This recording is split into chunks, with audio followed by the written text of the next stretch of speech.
PCFs are here to stay, but also are going to grow radically. We're super bullish on PCFs. I think that in general, this sort of metadata accompanying product transactions between companies is just going to gather steam and scale. And so I think wherever you are on this journey, it is helpful to start thinking about what value this could drive in your business, because you're probably going to get asked for it anyway by someone or the other. So you may as well start prepping for it.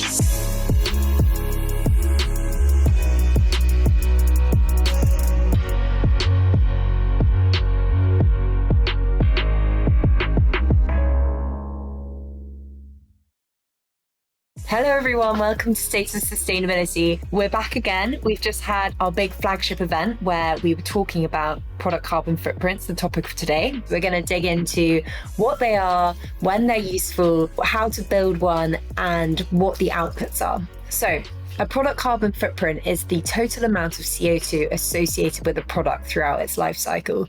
They provide a really good granular view of environmental impact and enable a kind of targeted action and transparent communication. Before we get into the weeds of it though, Seth, how are you?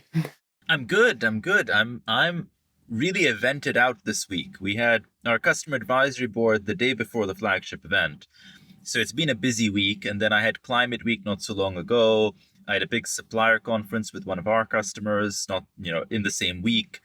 So it's been a busy 4 weeks on events. You're a busy man. And maybe then, what have you been seeing or what have you been hearing in terms of product carbon footprints in all these events, in the discussions? Have there been any big trends that have emerged? Yeah, I think I'm seeing three things come up. The first is I'm seeing PCFs really pick up scale on all fronts. But I'm also seeing PCF generation pick up much faster than PCF exchange, kind of. So I was at the Pact Scope 3 Summit in New York, and they shared an interesting stat, which was that around 4,500 Pact conformant PCFs have been exchanged using the Pact API.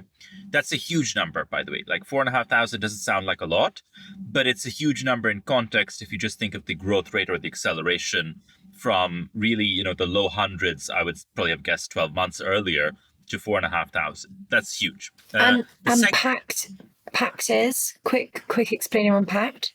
So Pact is the Partnership for Carbon Transparency. Pact is basically effectively a non-profit effort set up by the WBCSD, the World Business Council for Sustainable Development, which is one of the group that brought you the Greenhouse Gas Protocol. And they have, with Pact, worked on defining the data standard for how product carbon footprints should be generated. That's one thing.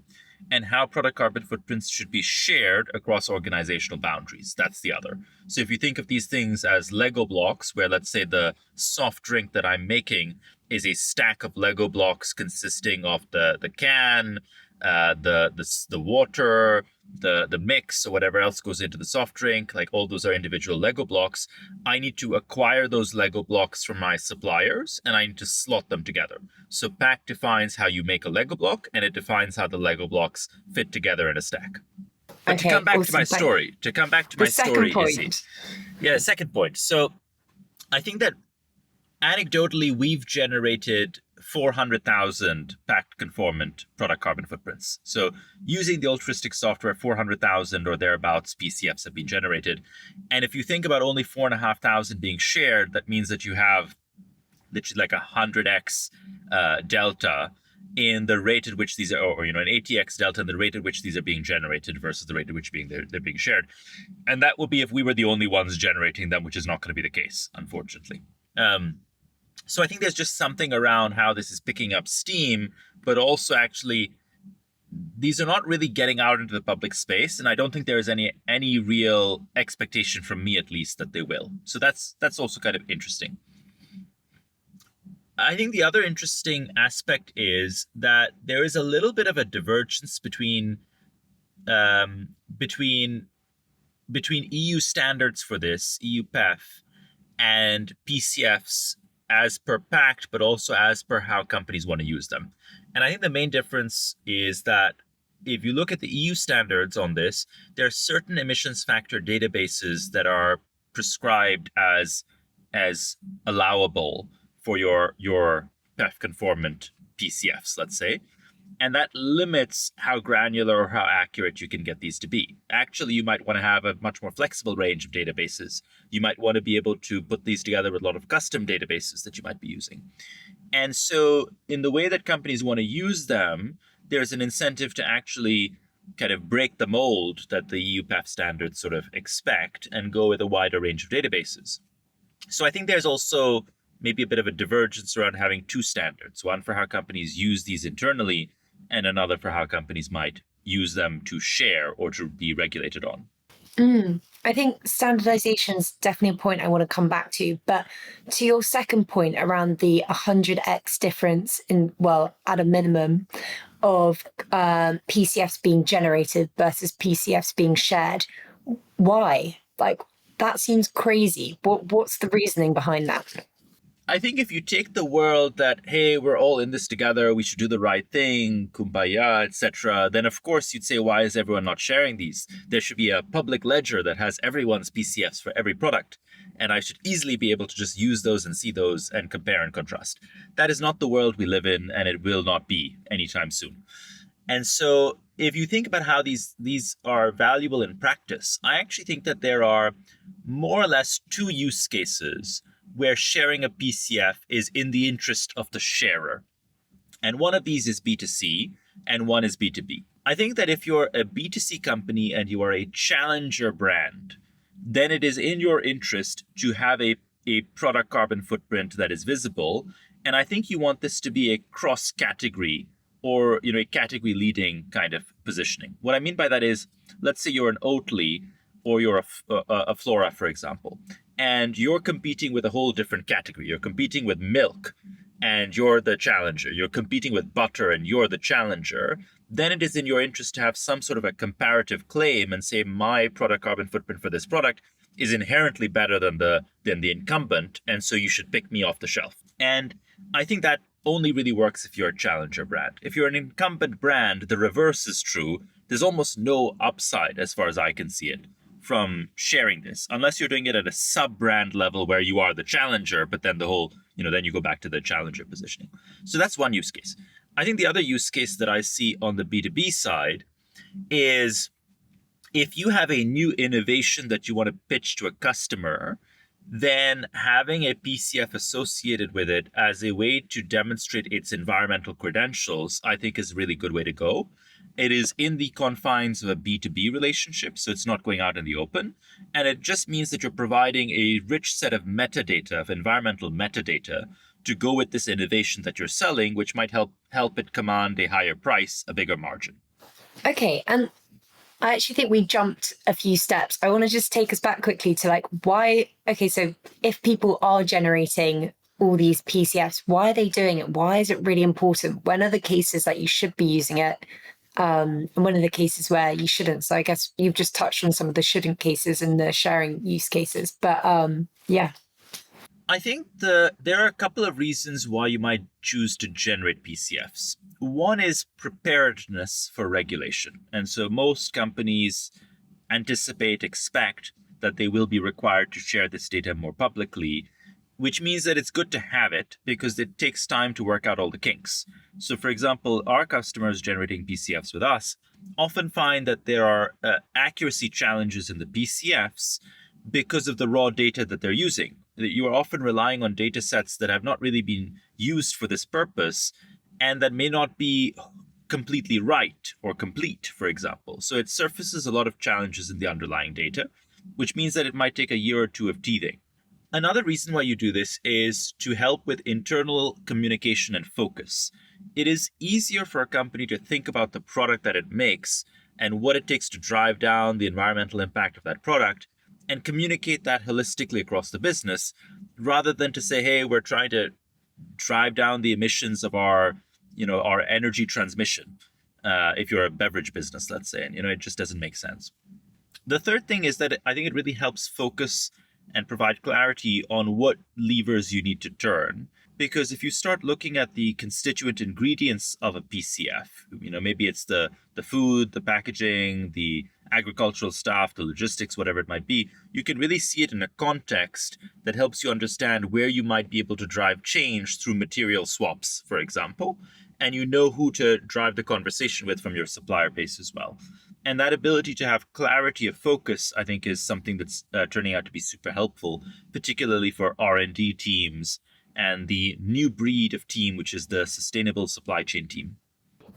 Oh, can you give us some more details on the new breed sustainable supply chain team, which is a bit of a mouthful? I actually made the mistake earlier of asking someone of speculating that someone was in procurement, and they clarified and said no, I was in supply chain. And I think that's a really important distinction. I'm seeing more and more sustainability teams set up within the procurement space as a team focused on facilitating supply chain collaboration. And this team is typically sustainability specialists. So the full-time role is sustainability oriented, but they are sitting within the procurement function, and they are there to enable a different type of dialogue with suppliers. And I think that's a really interesting trend and innovation. I'm seeing it more and more in different shades. Diageo has one, Kraft Heinz has one. I'm pretty sure Mars has one or similar. I think a lot of the large food and beverage companies have them. And I see it taking off in other sectors as well, like personal care and so on. That's an interesting, juicy insight into the workings of the big companies. On what you were saying previously around the issue around accuracy, I think we heard about that quite a bit in the event State of Sustainability around having a lot of demand to share your PCF, but not having your data ready or being in a place where you feel confident with your data to share it. How do you navigate that tension? I think that there's a couple of hats that one can wear when answering this question. One is obviously the environmentalist hat. There's two hats in this case. There's the environmentalist hat and there's the business hat. And the environmentalist hat is a bit like that meme of Simba and Mufasa, which says that's the bad hat. You must never wear that, basically. So I always avoid wearing the environmentalist hat.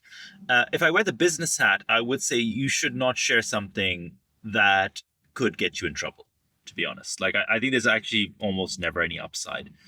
I think that there are some exceptions to that general rule. The exception is sometimes in the interest of building an amazing, enduring sustainability brand, it is worth the risk of putting numbers out there that may not be right. And I think that my favorite data point for this is actually Oatly, which I know I talk about a fair bit. But what I was reflecting on actually yesterday at our conference is Oatly got the number on the pack wrong. Like, I think there's probably different ways to look at this, but like the actual number, right? I don't know if you remember this, Izzy, but like 2 years ago, I think it was, where I read in the BBC that like Oatly was in the soup because they had taken the on-pack emissions number out of context across different packs.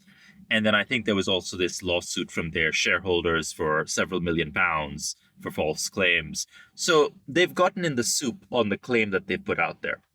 So it was a risk that failed, basically, right? It was like they got burned. At the same time, this might be a personal thing, but I don't think any of their customers actually think they're any less sustainable as a business or brand because the number was wrong. I think they get a lot of credit and leeway from their consumers for having been bold. And I think that's a tribute to the brand building that they've done, where overall, holistically, they have been so bold and so mission-oriented in creating a great sustainability brand, frankly, one of the best sustainability-oriented brands of our time, that I think everyone's like, yeah, they went for it. They were fearless, to sort of paraphrase. They were fearless and they took a risk and it didn't pay off, and that's fine. And I think that's the exception rather than the rule. As a rule, I would not put anything out there that could cause massive brand hazard. I think also to that point, I think Shauna, head of sustainability at Oatly, was saying that they were, or if not were, one of the first companies to put on pack numbers. So they almost have that first mover, respect, but also maybe a bit of leeway in order to make those mistakes. Because if they were putting on their pack labels in 2018. They're the OGs. I kind of agree and kind of disagree, Izzy, in that I think that it is more the fact the first mover status is about brand consistency. They did that to be consistent with their brand and to build their brand. But I think that if you didn't have brand consistency, then being a first mover wouldn't save you on this, actually. And I think, for example, if you look at H&M, right? H&M, in terms of the H&M also got in trouble a couple of years ago over their numbers on their garments, which were based on the Higg index, I think. And I'm not sure if they were literally the first mover, but they've been pretty early. Like, I think H&M deserves a lot of credit for a lot of the bold moves that they've taken on the sustainability front. And I frankly don't think they get it. They get as much credit as they should have. And that is about this brand. They have just not been as successful in turning the stuff that they do into an enduring, resonant sustainability brand that might just be a function of scale. And as a result, I think they get less space to get things wrong.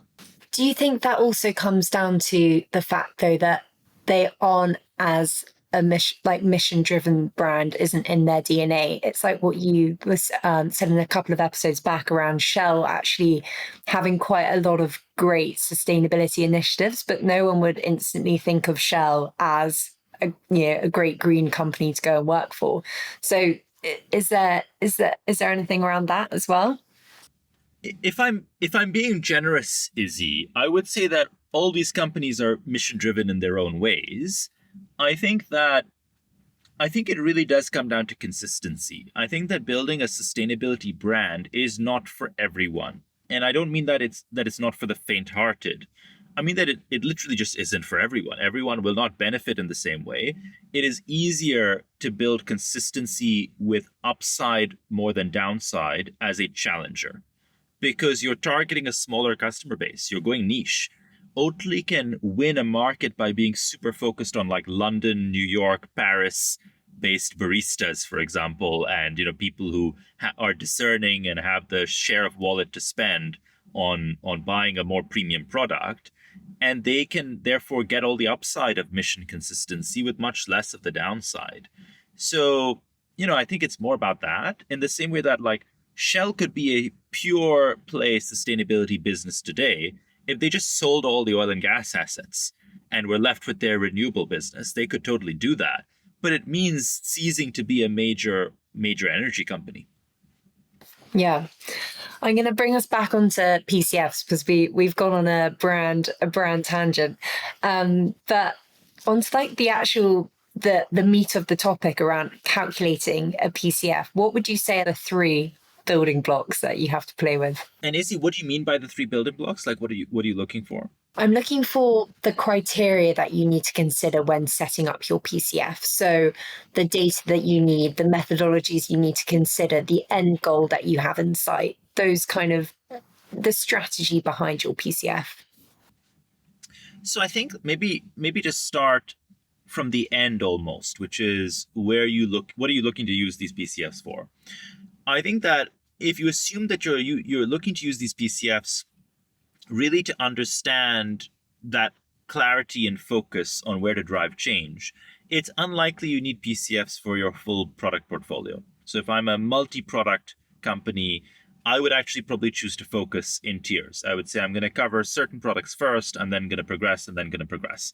So maybe you say, actually, if I have 100 products, I'm going to start with 5, I'm then going to do another 15, I'm then going to do another 20 or 30, and then I'm going to scale up. And maybe in some cases, you never do the full portfolio. I think the next thing is, from a methodology standpoint, how do you approach this?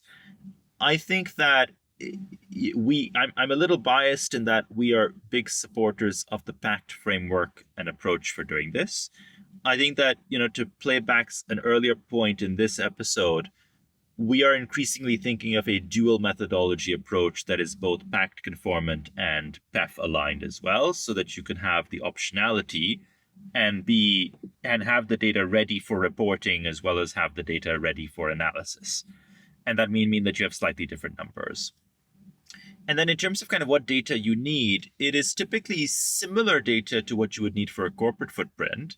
The main difference is probably the importance of bill of material data or some equivalent, so that you can actually know what are the inputs for that product. And so in like a food context, it would be bill of materials. In a food service, it might be the menu. In apparel, it might be something from the product lifecycle management system that you kind of export. I think it has its own eccentricities across different sectors, is something we've learned. And so this data typically sits in different places in apparel versus food, for example.